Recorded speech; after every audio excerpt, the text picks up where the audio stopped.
करतो की आम्ही बालविवाह करणार नाही, बालविवाहाच्या कोणत्याही कार्यात सहभागी होणार नाही, तसेच बालविवाहास प्रत्यक्ष अप्रत्यक्ष मदत करणार नाही।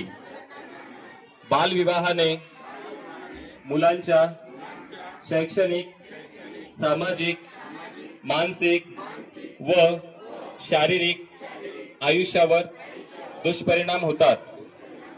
याची आम्हाला हा कायदेशीर गुन्हा असून त्यासाठी तुरुंगवासाच्या शिक्षेची तरतूद आहे।